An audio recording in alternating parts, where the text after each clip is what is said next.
Hello everyone.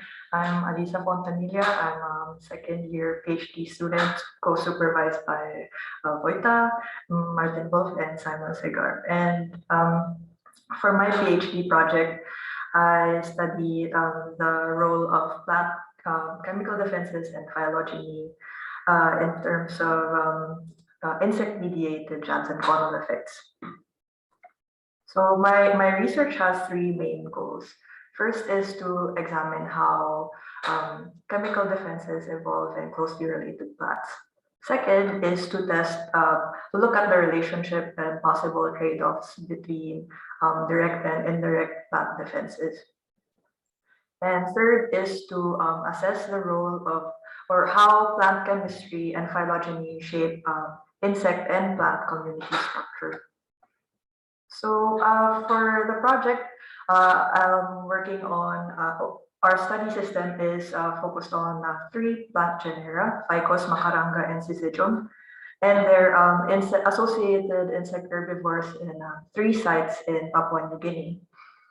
And as of this month, field sampling is finished, and that's thanks to our collaborators, hardworking collaborators in New Guinea. The first batch of leaf samples have already been shipped to our collaborators for chemical analyses, and our lab is currently preparing the second batch for shipment. As for the volatile samples, the first batch has already been processed by collaborators at BC Lab here in Biology Center. And this week, they're going to start processing the second batch of VOC samples.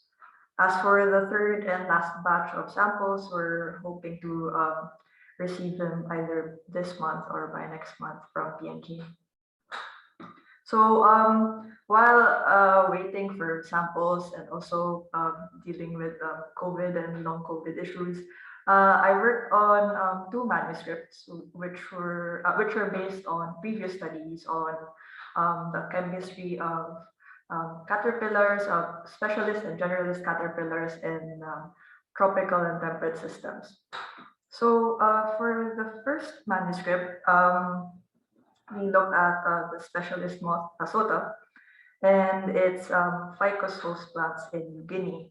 So this was the topic of my first PhD seminar, so I'll only go through it briefly, but what we did was we looked at what were the fates of the ficus alkaloids upon consumption of Asota. And for this, we established the alkaloid profiles of leaf, caterpillar, frass, and adult samples, and also identified alkaloids that were indicative of sample type.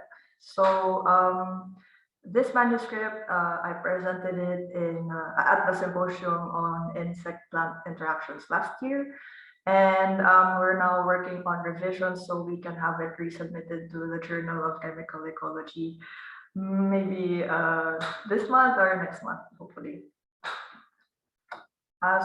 For the second manuscript, which will be the main focus of this talk, this time we looked at the generalist moth and how host plant switching and previous feeding experience affect consumption and the processing of leaf material from new hosts. Here, we looked at the generalist moth Limatrea matura, which is highly polyphagous and is known to feed on a number of plant species from at least 10 plant families in East Asia and up to northern India. In a study in the late 90s involving mostly North American species, Cree species, and a few old world species, the development and survival of Limantrea matura larvae was found to be highest in larvae feeding on Fagaceae, specifically a species of Quercus oak. So for this study, we looked at the consumption rates of frass in Limandria matura. And feeding experiments were done in Tomakomai Experimental Forest Research Station in Japan in 2015. Um, uh, we collect, feeding experiments were done on third and fourth instar caterpillars collected from 3 of their known host plants in Japan, Acer palmatum, Carpinus cordata, and Quercus crispula. And to see how they deal with the chemical defenses of these 3 hosts, we focused on polyphenols. And for this, we used 2 data sets, one focused on individual compounds and one based on summary variables.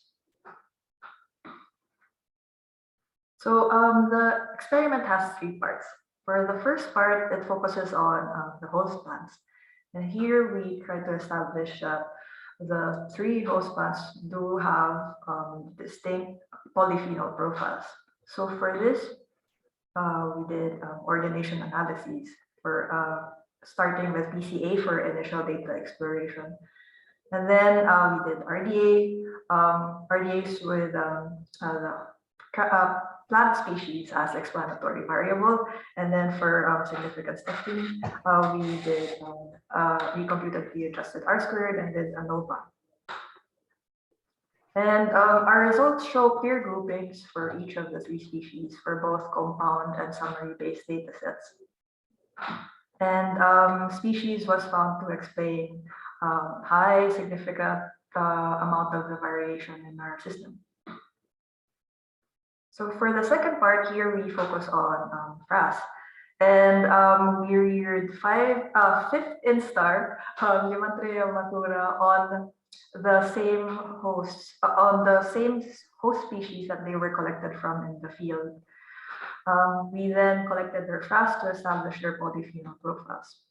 And for this part, we hypothesized that the FRAS of Limandria matura will show similar differences in polyphenol profiles as their host plants, but to a lesser degree compared to the host plant, because the leaf polyphenol should have been metabolized by the caterpillar. So here we did similar ordination analyses as to part 1, but with host species as explanatory variable. And we see here that while there is some mixing here, there's still distinct groupings. And for RDA, we find that there's still a large and significant amount of variation explained by host species. So for the last part, we subdivided each of the 3 larvae treatments into 3. First, for the first group, the larvae are fed with the same host species that they were fed on in part 2. And the other 2 subgroups involve switching to 2 new hosts. And for this part, we had 2 hypotheses. First, that Limandria matura larvae would have an induced preference for their first host plant. This means that Limandria matura larvae will prefer the initial host plant, regardless of whether or not it's actually better for them in terms of development and survival compared to the new host. And for the second one, we hypothesized that previous feeding experience would affect how Limandria matura larvae would process leaf material from new hosts. Based on these hypotheses, we had 3 predictions. First, we predict that larvae that switch to a new host plant, which for this example is Acer. So these 2 larvae groups would have would consume significantly lower biomass than larvae that did not switch host plants. And here we quantify consumption as retained biomass to incorporate both ingested and excreted biomass. And for this part, we ran Pascal-Wallace and Dunn's tests. For the second prediction, we expect the frass of the larvae subgroups to still have distinct profiles and will be associated with their original host plant or their previous feeding experience. And for this, we ran similar ordination analyses from part 1 and part 2, but with original host plant as explanatory variable. And for the last prediction, we expect that the chemical dissimilarity between the original and new host plant would be positively correlated with the decrease in retained biomass of larvae that switched hosts compared to larvae that did not switch hosts. So we haven't done the analysis for this yet, but we plan on computing the similarity indices and running correlation analyses and linear mixed models. So here are the results so far for the third part. First, we look at larvae consumption with Acer as a new host plant, and we see here that larvae initially reared on Carpinus consume or retain significantly lower biomass than larvae that did not switch host plants. But for Carpinus, when Carpinus is the new host, we don't see any significant differences in retained biomass. And with Quercus, again, we see that Carpinus reared larvae consumes again significantly lower biomass than larvae that did not switch hosts. So based on these results, Acer and Quercus fed larvae did better than Carpinus reared larvae when introduced to a new host plant. So these results suggest that previous feeding experience can affect how much leaf material a larvae can consume from their new hosts. So now let's look at the frass.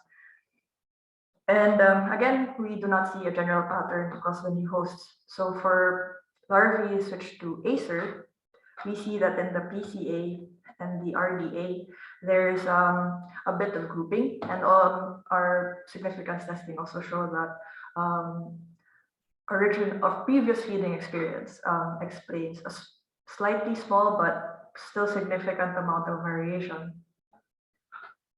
Then when we look at frass profiles for larvae that switch to Carpinus, we see that it's more mixed, and our RDA shows that previous feeding experience or the original host plant explains only a small and non-significant amount of variation. But for Quercus, out of all the three subgroups, we see the most clearest groupings here, and this is also reflected by our RDA results. And adjusted R-squared values show that previous feeding experience actually explains a large and significant amount of variation. So based on this part, previous feeding experience does matter in terms of how larvae process new host plants, but looks like only for larvae that switch to Acer and Quercus, but not for Carpinus. So all in all, these results suggest that for Limantria matura, the effect of host plant switching on consumption and processing of polyphenols varies depending not just on the initial host plant, but also the combination of initial and new hosts. And with our remaining analyses, we hope to see whether chemical dissimilarity between the initial and new hosts can explain the patterns that we're seeing. So I plan to finish the remaining Limantria analyses by spring or summer at the latest, and also have a manuscript prepared hopefully by the fall and have it submitted by winter. But for now, since we have samples from New Guinea, the Limantria manuscript will be taking a bit of a backseat. So we're planning on having the remaining samples, leaf samples, shipped for chemical analyses with our collaborators, and also have the last batch of VOCs analyzed with BC Lab this spring. I'm also working on a greenhouse experiment, which we will be running this spring, and we've already started the preparations for it. And also planning a study stay, my first one with Harper Adams University, to learn about the techniques that we're using in the experiment. And after that, after the greenhouse experiment, I'll be going to on my second study stay at the University of Montpellier. This is to sequence the leaf samples from New Guinea and also learn about NGS methods and phylogenomic analyses. So hopefully by the fall, I'll be able to analyze both chemical and genomic data and present at the conference, hopefully in person by winter. So to end, I'd like to acknowledge our collaborators and especially the team in Papua New Guinea, led by Gibson and Mentap, and my lab mates here for their help with the PhD project. So thank you very much, and I'm happy to accept a few questions and also suggestions on the Lemantria manuscript. But if you'd like to know, talk about this in more detail, maybe we can also meet after this. Thank you.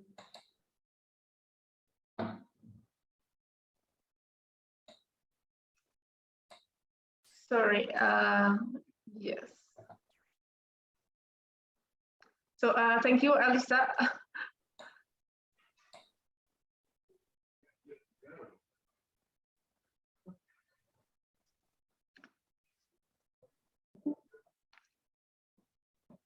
Alyssa?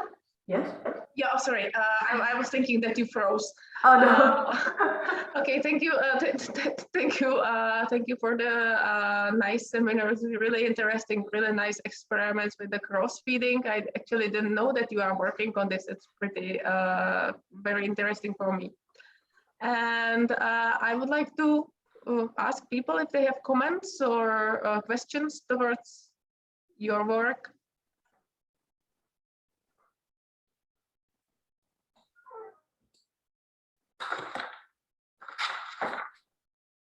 May I ask? Yeah, sure.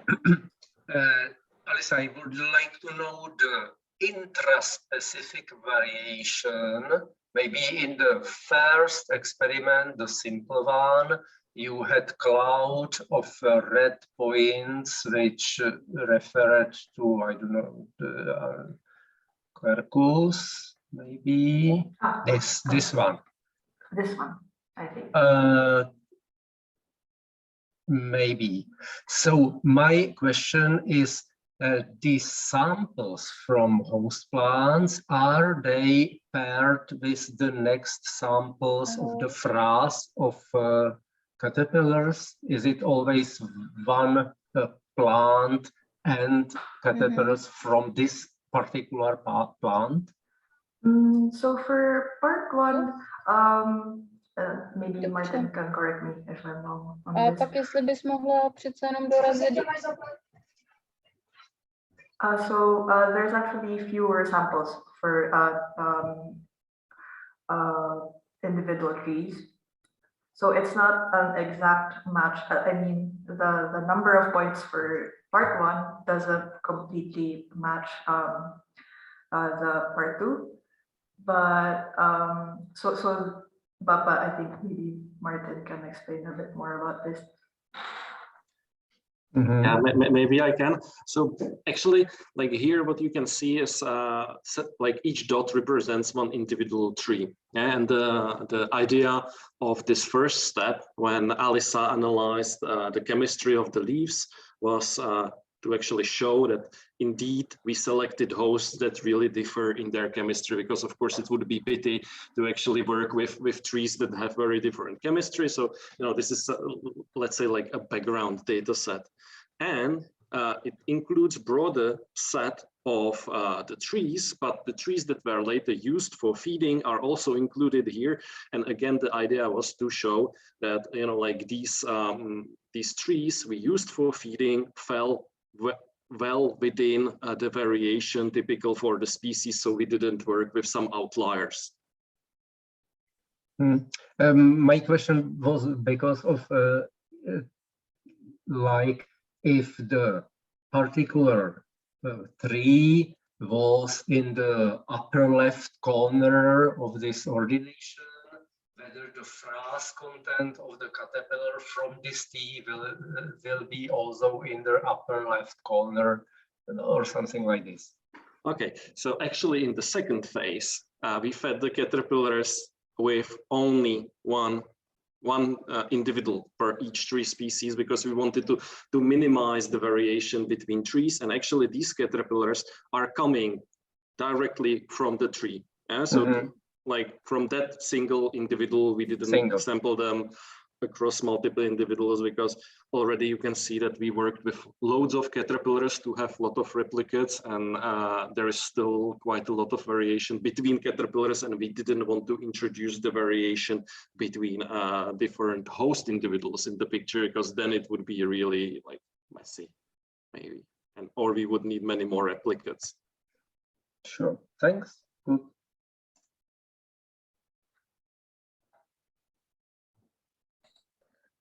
If I could have like more question, how, so I understand, so you, if let's say potentially the plant caterpillars are for some reason forced to change their host or change their like feeding habits in future because of climate, let's say they don't adapt quickly, what would be the consequences of these like changes of the chemicality of the frass? How does it like kind of fit maybe to the bigger picture, like if the animals are forced to feed on something else? Okay, so based on what I've seen so far with the results, maybe host switching can actually affect their fitness or their development. And my guess so far is that there can be like out of the different combinations that they can have in terms of initial and new hosts, there would be maybe one combination that's good for them in terms of accepting new hosts, and that some of these combinations are not so ideal, so that they're not so fit to accept new hosts. It's like here, at least in this data set, we're seeing that larvae that were initially reared on Carpios are not so good at accepting new hosts, at least based on consumption. So maybe this could have an effect on on how they develop. Okay, and for the plant, it would be actually advantage because it would not be eaten as we have seen. Yeah. Okay, thank you. Some more questions, please.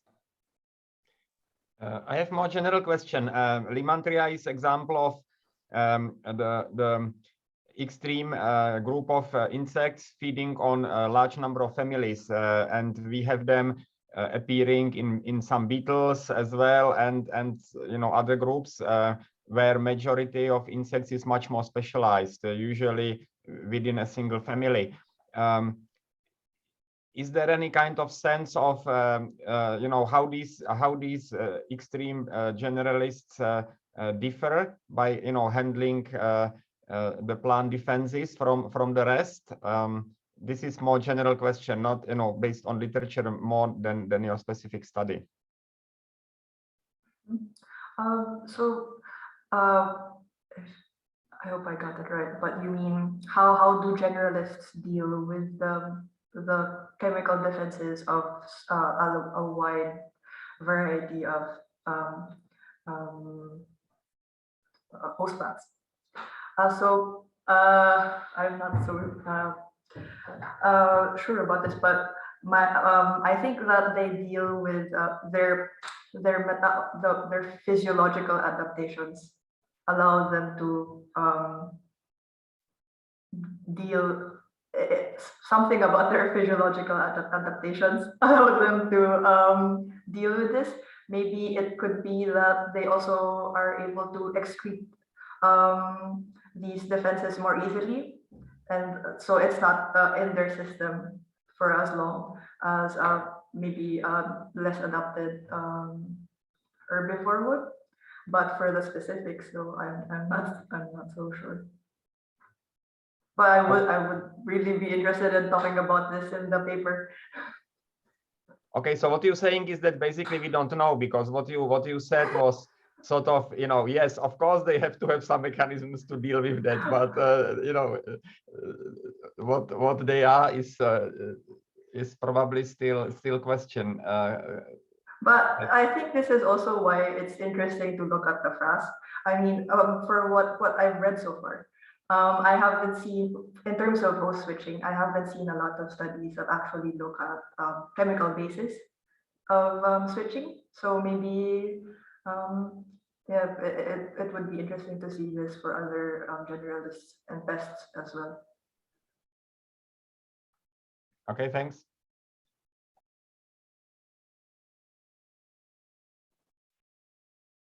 Okay, thank you everyone for joining. I don't see anyone activate and raise the questions quickly, so I think it was very clear and very nice today. And next week we should have Simon Seger speaking, so it will be fully online. And yeah, I would again like to ask you, so we have the free slot on 6th of April and 13th of April. At least the 6th of April, we could try to fill in with some volunteer or with some recommendations, and 13th is just before the Easter, so eventually we can skip that week, because it's really hard to find the speakers these days. No one wants to speak online or like travel too much because they are catching up with all the work. And so thank you once again for joining, and have a nice day.